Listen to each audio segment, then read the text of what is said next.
اور جو صرف تیسرا طبقہ وہ بھی ہے جو صرف آخرت کے لیے تگودو کرتے ہیں اور دنیا میں جو کچھ کماتے ہیں وہ اللہ کی راہ میں خرچ کر دیتے ہیں، تو ان کو بھی ان کے آخرت میں بلند درجات ہیں۔ اس طرح سورۃ الشورى آیت نمبر 20، اس میں اللہ تعالی نے فرمایا من کان یرید حرث الآخرۃ نزد لہ فی حرثہ، فرمایا جو شخص آخرت کی کھیتی کا ارادہ کرے، آخرت کی کھیتی کا ارادہ کرے، نزد لہ فی حرثہ، ہم اسے اس کی کھیتی میں زیادہ دیتے ہیں۔ یعنی جو صرف آخرت کی نیت کر کے، آخرت کے اجر و ثواب کی، آخرت کے انعامات کی، اللہ کی رضا کی، اللہ کی قربت کی، جو صرف اس نیت سے کام کرے تو فرمایا ہم اس کی کھیتی میں اضافہ کرتے ہیں، ہم اسے اضافہ کرتے ہیں۔ وَمَنْ كَانَ يُرِيدُ حَرْثَ الدُّنْيَا نُؤْتِهِ مِنْهَا، اور جو شخص صرف دنیا کی کھیتی کا ارادہ کرے، نُؤْتِهِ مِنْهَا، تو ہم اسے اس میں سے عطا کرتے ہیں۔ وَمَا لَهُ فِي الْآخِرَةِ مِن نَصِيبٍ، اور اس کے لیے آخرت میں کوئی حصہ نہیں ہوتا۔ سورۃ الشورى آیت نمبر 20 میں اللہ تعالی نے بیان کیا۔ تو اس آیت مبارکہ میں بھی اللہ تبارک و تعالی نے اسی حقیقت کو لوگوں کے سامنے بیان کیا ہے کہ اللہ کے پاس دنیا کے بھی انعامات ہیں، نعمتیں ہیں، اور آخرت کی بھی ہیں۔ تو یہ بندے کا نصیب ہے، بندے کی نیت ہے، بندے کا دھیان ہے، گیان ہے کہ وہ کیسے اپنے رب سے مانگتا ہے۔ وَكَانَ اللَّهُ سَمِيعًا بَصِيرًا، اور اللہ خوب سننے والا، خوب دیکھنے والا ہے۔ یعنی وہ بندوں کے انعام، بندوں کے دیکھ رہا ہے، بندوں کے اعمال دیکھ رہا ہے، بندوں کے کام دیکھ رہا ہے، بندوں کے اقوال سن رہا ہے کہ بندے کس نیت سے باتیں کر رہی ہیں، کس نیت سے عمل کر رہی ہیں، وہ سب کچھ جانتا ہے۔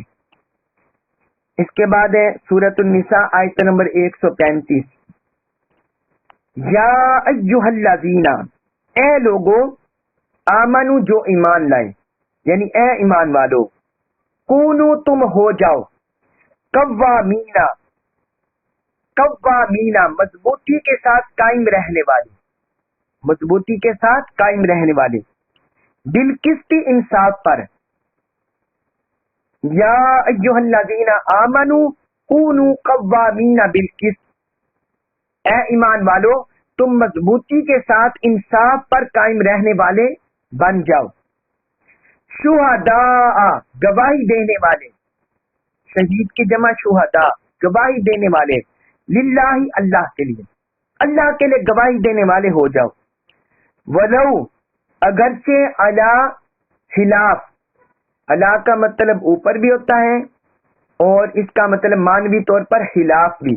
فرمایا ولو، اگرچہ، علی، خلاف ہو، انفسکم، تمہاری جانوں کے، یعنی چاہے وہ گواہی تمہارے خلاف ہو، ابل والدین، ابل یا الوالدین، تمہارے والدین کے یا تمہارے والدین کے خلاف ہو، والاقربین، اور رشتہ داروں کی، یا تمہارے والدین اور رشتہ داروں کے خلاف ہو، ان، اگر، یکن، وہ ہو، غنیًا، مالدار، ان، اگر، اگرچہ، یکن، وہ ہو، غنیًا، مالدار، او یا فقیراً، فقیر، اگرچہ وہ غنی ہو یا فقیر ہو، اگرچہ وہ مالدار ہو یا فقیر ہو، فاللہ، تو اللہ، اولا، زیادہ ہے رہا ہے، بہما، ان دونوں کا، تو اللہ ان دونوں کے زیادہ ہے رہا ہے، ان دونوں کا زیادہ ہے رہا ہے۔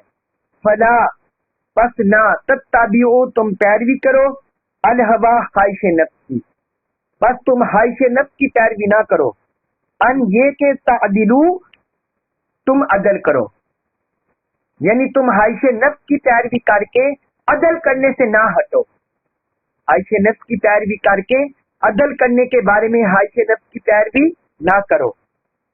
وَإِنْ، اور اگر، تلوو، تم پیشدار بات کرو گے، تلوو، تم پیشدار بات کرو گے، عمدن، جھوٹ بولو گے، او یا تعرضو، تم پہلو پہلو تہی کرو گے، اعراض کرو گے، اعراض کرو گے، او تعرضو یا اعراض کرو گے، پہلو تہی کرو گے۔ فإنا تو بے شک اللہ کانا ہے، بما اس چیز کو تعملون جو تم کر رہے ہو، خبیراً خبر رکھنے والا۔ تو بے شک اللہ اس کام کو جو تم کر رہے ہو اس کی خوب خبر رکھنے والا ہے۔ اب اس آیت مبارکہ میں اللہ تعالی نے دو چیزوں کا اہل ایمان کو حکم دیا ہے۔ پہلے فرمایا کہ اے ایمان والو، تم انصاف پر مضبوطی کے ساتھ قائم رہنے والے ہو جاؤ، انصاف پر مضبوطی کے ساتھ قائم رہنے والے ہو جاؤ، یعنی عدل و انصاف قائم کرنے والے بن جاؤ، عدل و انصاف نافذ کرنے والے بن جاؤ۔ اور دوسرا فرمایا شہداء للہ، اللہ کے لیے گواہ ہو جاؤ۔ یہ دو حکم اللہ تبارک و تعالی نے اس آیت مبارکہ میں دیے ہیں۔ ایک یہ کہ عدل و انصاف پر مضبوطی کے ساتھ قائم رہنے والے ہو جاؤ، اور دوسرا اللہ کے لیے گواہی دینے والے بن جاؤ۔ عدل و انصاف کا اللہ تعالی نے پہلے گواہی سے اس لیے ذکر کیا کہ عدل و انصاف کا تعلق انسان کی ذات کے ساتھ ہے اور گواہی کا تعلق دوسروں کے ساتھ ہے۔ تو جب بندہ خود اپنی ذات کے ساتھ عدل و انصاف کرنے والا ہوگا تو دوسروں کے ساتھ بھی عدل کر سکے گا۔ اگر خود اپنے آپ پر حق کا فیصلہ نافذ کرنے والا ہوگا تو دوسروں پر بھی حق کا فیصلہ نافذ کر سکے گا۔ اس لیے اللہ تعالی نے پہلے عدل و انصاف کا حکم دیا، بعد میں گواہی کا حکم دیا کہ عدل و انصاف میں انسان کا فعل پہلے ہے اور جو گواہی ہے اس کا جو قول ہے وہ بعد میں ہے۔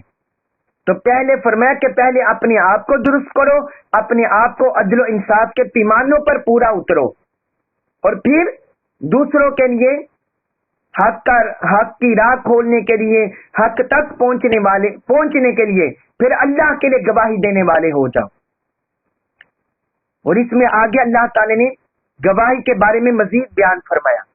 گواہی کی مزید اللہ تعالی نے فرمایا اس سورۃ النساء آیت نمبر 135 میں پہلے فرما دیا کہ اے ایمان والو تم اللہ کے لیے گواہی دینے والے بن جاؤ، شہداء للہ، یعنی جب بھی تم حق کے لیے گواہی دو، عدل و انصاف کے لیے گواہی دو، کسی کو حق دلانے کے لیے، ظلم کے خاتمے کے لیے، تو اس میں لالچ، حرص، طمع نہ ہو، بلکہ اس میں اللہ کی رضا ہو، اللہ کے لیے، اللہ کا حکم پورا کرنے کے لیے گواہی دو۔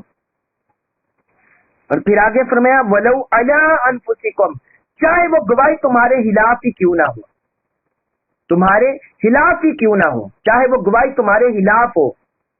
تمہارے خلاف کا مطلب یہ ہے کہ اگر کسی کا حق تمہارے خلاف ہے تو تم مان جاؤ۔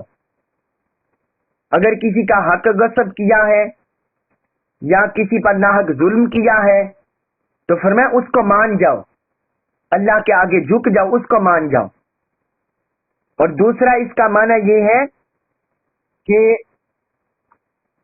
حق لینے کے لیے ڈٹ جاؤ، حق لینے کے لیے ڈٹ جاؤ، حق کو ثابت کرنے کے لیے اگر تمہارا کسی ظالم کے ساتھ پالا پڑ جائے، ظالم سے پالا پڑ جائے، کسی جابر سے پالا پڑ جائے تو اس پر ثابت قدم ہو جاؤ، دوسرا اس کا معنی یہ ہے۔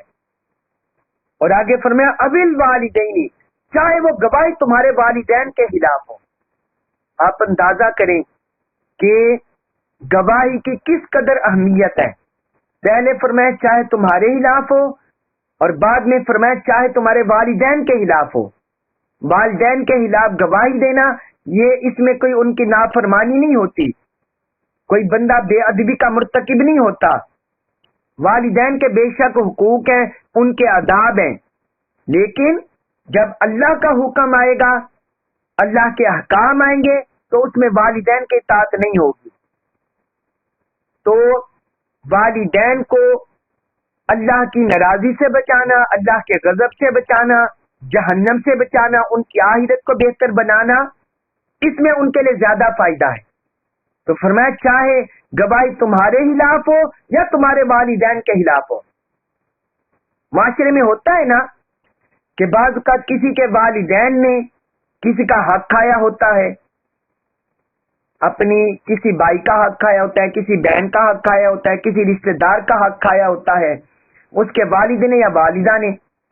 تو فرمایا چاہے گواہی تمہیں اپنے والدین کے خلاف ہی کیوں نہ دینی پڑے پھر بھی تم نے دینی ہے. اور تیسرا فرمایا والاقربین، اور رشتہ داروں کے خلاف، تمہارے بہن بھائی ہو، تمہارے بیوی بچے ہوں، تمہارے رشتہ دار عزیز و قریب ہو، تو چاہے گواہی ان کے خلاف ہو تو تب بھی قائم رہنا ہے، حق پر قائم رہنا ہے، اللہ کے لیے گواہی دینی ہے، اللہ کے احکام کو نافذ کرنے کے لیے. ہمارے عدالتی نظام میں دیکھیں نا، جوڈیشری سسٹم، عدلیہ کے نظام، یہاں گواہ بکتے ہیں اور لوگ پیسے کے زور پر بک جاتے ہیں، جھوٹی گواہی چلتی ہے، لوگ دوسروں کا مال ہڑپ کر جاتے ہیں، دوسروں کے حقوق کھا جاتے ہیں، ظلم کرتے ہیں. اس لیے اللہ تعالی نے اس قدر سختی سے بیان فرمایا ہے گواہی کا حکم.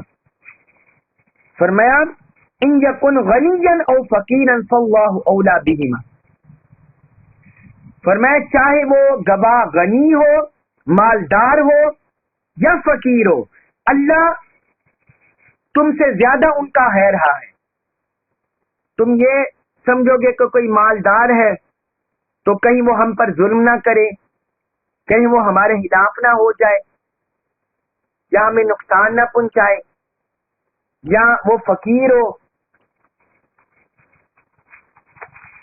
یا کوئی فقیر ہو تو اس کی غربت کی وجہ سے گواہی نہ چھوڑو، کسی کی امیری کی وجہ سے اور کسی کی غربت کی وجہ سے گواہی نہ چھوڑو.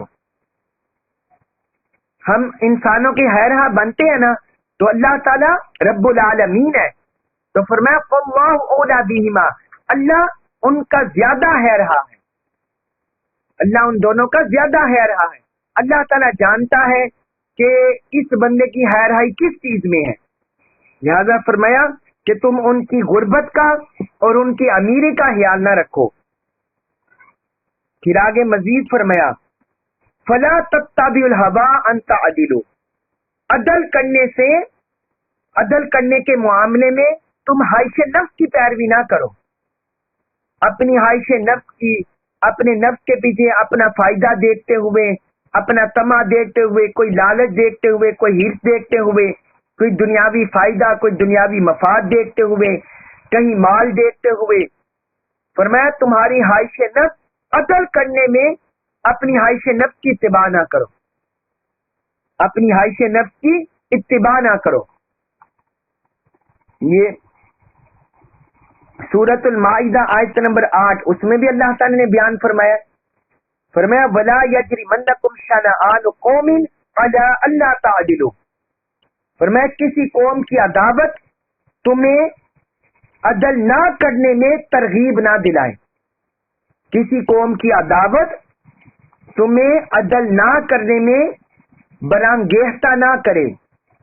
یعنی کسی قوم سے تمہاری دشمنی ہو لیکن عدل و انصاف سے ان کا حق پہنچتا ہو تو ان کی دشمنی تمہیں عدل و انصاف سے نہ ہٹائے.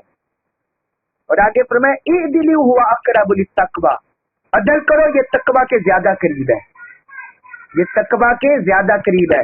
عدل و انصاف کرنا اس میں اللہ کی قربت ہے، اللہ کی رضا ہے، تقوی ہے، اللہ کی فرما برداری ہے، اطاعت ہے، اللہ کی اطاعت اور فرما برداری ہے. تو یہی اللہ، یہاں بھی اللہ تعالیٰ نے یہی فرمایا فلا تتبعوا الهوى ان تعدلوا، کہ عدل و انصاف کرنے میں خواہش نفس کی پیروی نہ کرنا. اور آگے فرمایا وَإِن تَلْوُوا أَوْ تُعْرِضُوا، اگر تم کوئی گواہی میں پیشدار بات کرو گے، یعنی کوئی نرم رویہ دکھاؤ گے یا کوئی دوگلا پالیسی ڈبل فیس ظاہر کرو گے یا کوئی ایسی بات کرو گے کہ جس سے حق واضح نہ ہوتا ہو، عدل و انصاف کے تقاضے پورے نہ ہوتے ہوں، یا اوتوریدو یا اراض کرو گے، یعنی گواہی سے بندہ اراض کر لے، اسے پتا ہے کہ یہ فلاں بندے کا حق بنتا ہے، اس کے باوجود گواہی نہ دے، گواہی سے پیچھے ہٹ جائیں. تو فرمایا فَإِنَّ اللَّهَ كَانَ بِمَا تَعْمَلُونَ خَبِيرًا، تو جو کچھ تم کر رہے ہو اللہ اسے خوب دیکھنے والا ہے، اس سے خبردار ہے. تو اس کا مطلب یہ ہے کہ وہ بندہ گواہی کو چھپا کر، گواہی کے پیچھے ہٹ کر وہ گویا گناہ کر رہا ہے، گناہ کبیرہ کر رہے ہیں، گناہ کبیرہ کر رہے ہیں. یہ سورۃ البقرہ آیت نمبر 283 اس میں بھی ہم پا رہے ہیں. اس میں بھی اللہ تعالی نے بیان فرمایا وَلَا تَكْتُمُ الشَّهَادَةَ وَمَن يَكْتُمْهَا فَإِنَّهُ آثِمٌ قَلْبُهُ، فرمایا تم گواہی کو نہ چھپاؤ، اور جو بھی اسے چھپائے گا فَإِنَّهُ آثِمٌ قَلْبُهُ، تو اس کا دل گناہگار ہوگا، وہ یعنی گناہ کمائے گا، اللہ کی نافرمانی کمائے گا. سورۃ البقرہ آیت نمبر 283 میں اللہ تعالی نے بیان فرمایا. اس طرح حضور نبی اکرم صلی اللہ علیہ وسلم نے فرمایا کیا میں تم کو بہترین گواہوں کی خبر نہ دوں؟ صحابہ سے فرمایا کیا میں تمہیں بہترین گواہوں کی خبر نہ دوں؟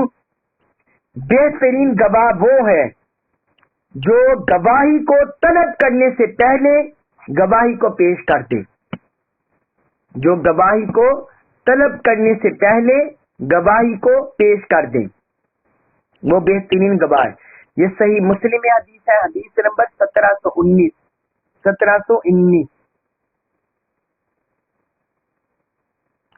یعنی اس سے مراد یہ ہے کہ کسی شخص کا کسی پر حق ہو، کسی بندے کا کسی پر حق ہو، لیکن اس بندے کو خود خبر نہ ہو کہ میرا اس بندے پر حق ہے. کوئی اس کے عزیز و قاری میں فوتگی ہو گئی ہو، یا کوئی ایسا معاملہ ہو گیا جو اسے خبر نہ ہو، لیکن کسی تیسرے بندے کو پتا ہو، وہ اس میں گواہ ہو، اس معاملے میں اسے پتا ہو کہ یہ اس کا حق ہے، تو وہ بندہ آگے بڑھ کر بجائے کہ وہ معاملہ کھلے، پھر وہ پنچایت بیٹھے یا عدالت میں جائے مقدمہ پیش ہو، جس بندے کو پتا ہو یہ اس کا حق ہے، وہ خود آگے بڑھ کر اس کی حق کی ادائیگی میں گواہی دے دے. تو حضور نے فرمایا وہ بہترین گواہ ہے، کیونکہ وہ مخلوق کا نفع پہنچانا چاہتا ہے، اور جو مخلوق کے فائدے کے لیے کام کرتا ہے وہ اللہ اور اللہ کے رسول کو پسند ہوتا ہے، وہ اللہ اور اللہ کے رسول کو پسند ہوتا ہے. تو یہ حضور نے بیان فرمایا. تو فرمایا اللہ تعالی نے فَإِنَّ اللَّهَ كَانَ بِمَا تَعْمَلُونَ خَبِيرًا، جو کچھ تم کر رہے ہو اللہ اسے خبردار ہے، اللہ اس سے آگاہ ہے، اسے جانتا ہے کہ کوئی بندہ کیسے گواہی کے نظام کو قائم کر رہے ہیں اور کیسے عدل و انصاف کر رہے ہیں. اس کے بعد فرمایا سورۃ النساء آیت نمبر 136 یا ایھا الذین آمنو، اے ایمان والو، آمینو تم ایمان لاؤ، باللہ اللہ پر، ورسولہ و اور رسولہ اس کے رسول پر، والکتاب الذی والکتاب اور اس کتاب پر، الذی وہ جو نزل اس نے اتاری ہے، علی رسولہ اپنے رسول پر. فرمایا اے ایمان والو تم اللہ پر ایمان لاؤ، ورسولہ اور اس کے رسول پر ایمان لاؤ، والکتاب الذی نزل علی رسولہ اور اس کتاب پر ایمان لاؤ جو اس نے اپنے رسول پر اتاری ہے، والکتاب الذی والکتابی اور اس کتاب پر، الذی وہ جو انزل اس نے اتاری ہے، من قبل اس سے پہلے، اور اس کتاب پر بھی ایمان لاؤ جو اس سے پہلے اس نے اتاری ہے. ومن اور جو شخص یکفر انکار کرے، باللہ اللہ کا، وملائکتہ اور اس کے فرشتوں کا، وکتبہ اور اس کی کتابوں کا، ورسلہ اور اس کے رسولوں کا، والیوم الآخر اور آخرت کے دن کا. فرمایا اور جو شخص بھی اللہ کا اور اس کے فرشتوں کا اور اس کی کتابوں کا اور اس کے رسولوں کا اور آخرت کے دن کا انکار کرے، فقد تو بے شک، دلہ وہ بھٹک گیا، دلالن بھٹکنا، بعیدن دور دراز، وہ دور دراز گمراہی میں بھٹک گیا، وہ دور دراز گمراہی میں بھٹک گیا.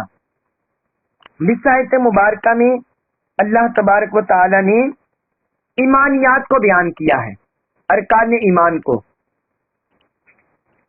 اب یہ بات غور طلب ہے کہ مومن جو فرمایا یا ایھالذین آمنوا، اے ایمان والو، ایمان والے تو کہتے ہی اسے ہیں جو اللہ پر ایمان لائے، اس کے رسولوں پر ایمان لائے، جو آخرت پر ایمان لائے، کتابوں پر ایمان لائے، فرشتوں پر ایمان لائے، اسے مومن بولتے ہیں۔ پھر اللہ تعالیٰ نے ایمان والے کہہ کر آمنوا باللہ ورسولہ والکتاب الذی نزل علی رسولہ یہ آگے کیوں بیان فرمایا؟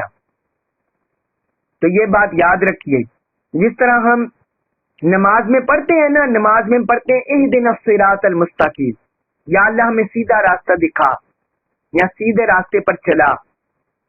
حالانکہ ہم تو نماز میں ہوتے ہیں، پھر بھی ہم سورہ فاتحہ میں ہر بار یہ دعا پڑھتے ہیں۔ تو یہ دراصل استقامت کے لیے دعا ہوتی ہے۔ کس کے لیے دعا ہوتی ہے؟ استقامت کے لیے، ثابت قدمی کے لیے، کہ یا اللہ یہ جو ہم صراط مستقیم جو تیری رضا میں کھڑے ہیں، تیری بارگاہ میں کھڑے ہیں، باری تعالیٰ ہمیں اس میں استقامت نصیب فرما، ہمیں اس میں دوام نصیب فرما، ہمیں اس میں ثابت قدمی نصیب فرما۔ تو یہ جو اللہ تعالیٰ نے یہاں حکم دیا ہے، اے ایمان والو تم اللہ پر ایمان لاؤ اور اس کے رسول پر ایمان لاؤ، اور جو اس نے کتاب اتاری اپنے رسول پر اس پر ایمان لاؤ، تو اس میں اللہ تعالیٰ نے دراصل ہمیں کامل ایمان کا حکم دیا ہے، کامل ایمان اور استقامت والا ایمان۔ فرمایا اللہ پر ایسا ایمان لے آؤ جس میں تزلزل نہ ہو، جس میں ڈگمگانا نہ ہو، بندہ متزلزل نہ ہو، نہ اس میں تذبذب ہو، نہ اس میں شک و شبہ ہو، نہ اس میں ارتیاب ہو، نہ اس میں کوئی تزلزل ہو۔ اللہ اور اللہ کے رسول پر اور اس کی اتاری ہوئی کتاب پر ایسے کامل ایمان لاؤ جیسے ایمان لانے کا حق ہے، جیسے ایمان لانے کا حق ہے۔ جس طرح اللہ تعالی نے سورۃ الحجرات میں بیان فرمایا، سورۃ الحجرات، اس میں اللہ تبارک و تعالی نے اہل ایمان کی خوبیاں بیان کی، اہل ایمان کی خوبی، انما المؤمنون الذین آمنوا باللہ ورسولہ ثم لم یرتابوا۔ فرمایا مومن تو ہوتا ہی وہ ہے جو اللہ پر اور اس کے رسول پر ایمان لائے، ثم لم یرتابوا، پھر وہ کوئی شک و شبہ نہ کرے، پھر وہ کسی شک میں نہ پڑے، ثم وجاہدوا باموالہم وانفسہم فی سبیل اللہ، اور وہ اپنے اموال کے ساتھ، اپنی جانوں کے ساتھ اللہ کی راہ میں جہاد کرے، اولئک ھم الصادقون، یہی لوگ سچے ہیں۔ یہ سورۃ الحجرات آیت نمبر 15 میں اللہ تبارک و تعالی نے بیان کیا۔ تو اس کا مطلب ہے کہ اللہ تعالی ہم سے وہ اس ایمان کا تقاضا کر رہے ہیں جس میں شک و شبہ نہ ہو، جس میں کمزوری نہ ہو، جس میں تزلزل نہ ہو، جس میں تذبذب نہ ہو، جس میں ثابت قدمی ہو، مضبوطی ہو، پختہ ہو۔ فرمایا ایسا ایمان لاؤ، اللہ اور اللہ کے رسول پر ایسا ایمان لاؤ۔ ابھی اس میں ایک اور قرآن مجید میں اور گزشتہ کتابوں میں ایک فرق اللہ تعالی نے الفاظ میں بیان کر دیا۔ فرمایا والکتاب الذی نزل علی رسولہ، اور اس کتاب پر ایمان لاؤ جو اس نے نازل کیا اپنے رسول پر، اور آگے فرمایا والکتاب الذی انزل من قبل، اور اس کتاب پر ایمان لاؤ جو اس سے پہلے اس نے اتاری، یعنی انجیل کی طرف، تورات کی طرف اشارہ ہے۔ قرآن کے لیے جب اللہ تعالی نے، قرآن کے نزول کے لیے جب اللہ تعالی نے لفظ بولا، وہ فرمایا نزلہ، وہ فرمایا نزلہ، اور گزشتہ کتاب کے لیے جو گزشتہ کتاب اتری اس کے لیے جب لفظ بولا اس کے لیے آیا انزلہ، اس کے لیے کیا آیا؟ انزلہ۔ نزلہ، نزلہ کا مادہ ہے تنزیل، نزلہ کا مادہ ہے تنزیل، تنزیل، تنزیل کا مطلب ہے اس میں تدریجن معنی پایا جاتا ہے، تدریجن، گریجولی۔ چونکہ قرآن 23 سالوں میں نازل ہوا ہے، تقریباً 23 سالوں میں، اس لیے اللہ تعالیٰ نے یہاں لفظ نزلہ بولا کہ یہ قرآن تدریجن نازل ہوا ہے، گریجولی، آہستہ آہستہ نازل ہوا ہے۔ اور گزشتہ کتاب جو اللہ تعالیٰ نے اتاری وہ یک بارگی حضرت عیسیٰ علیہ السلام کو اور حضرت موسیٰ علیہ السلام کو یک بار کی پوری اتاری گئی تھی. اور اس کے لیے لفظ بولا انزلہ، اور اس کا مادہ ہے انزال. اس کا کیا مادہ ہے؟ انزال. یہ میں نے لفظ لکھا ہے انزال. انزال کا مطلب ہوتا ہے جو یک بارگی فوری اترے.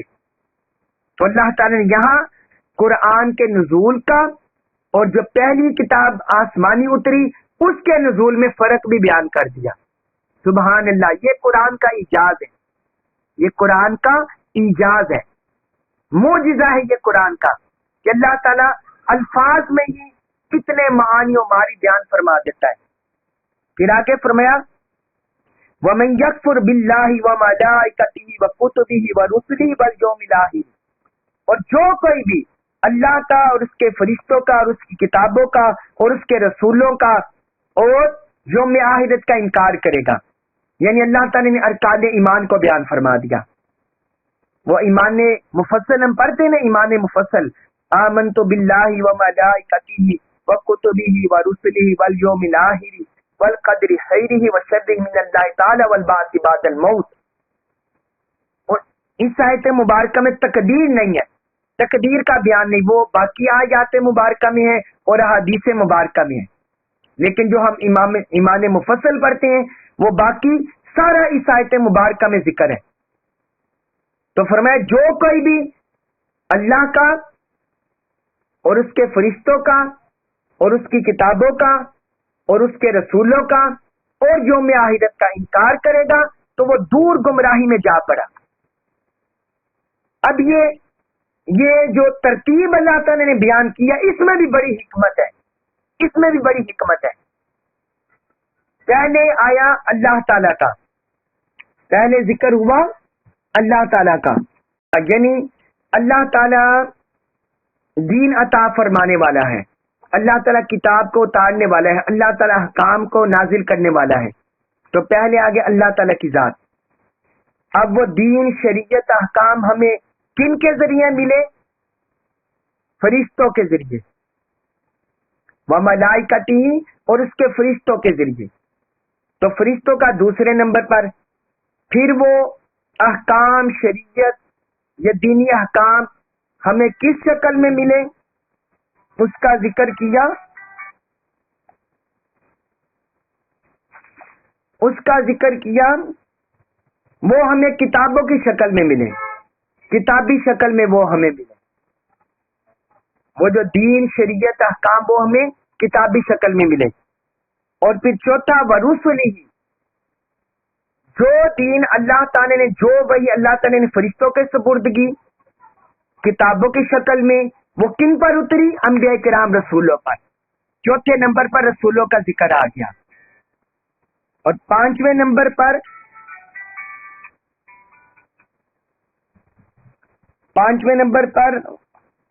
والیوم الآخر، پانچویں نمبر پر آ گیا قیامت کا دن. قیامت کا دن پانچویں نمبر پر اس لیے لکھا کہ جو کچھ انسان دنیا میں جو اسے اللہ کی طرف سے احکام ملے، نصیحتیں ملی، جو کچھ بھی ملا، جو کچھ احکام اور نصیحتیں ملی، ان سب کی ہم سے پوچھ گچھ ہوگی قیامت کے دن. قیامت کے دن جو کچھ ہمیں اللہ کی طرف سے دین ملا، احکام ملا، فرشتے لے کر آئے، کتابی شکل میں ملا، انبیاء کرام نے وہ پھر پھیلایا، پیغام پہنچایا، تو وہ سارا پھر ہم سے معاہدہ ہوگا اس پیغام کا، دین کا، احکام کا قیامت کے دن. وہ سارا ہم سے معاہدہ ہوگا قیامت کے دن. تو فرمایا جو بھی ان کا کفر کرے گا اللہ کی ذات کے ساتھ، فرشتوں کے ساتھ، کتابوں کے ساتھ، اس کے رسولوں کے ساتھ اور یوم آخرت کا، فقد ضل ضلالا مبینا، تو فقد ضل ضلالا بعیدا، وہ دور گمراہی میں بھٹک گیا، اور دور گمراہی میں بھٹک گیا.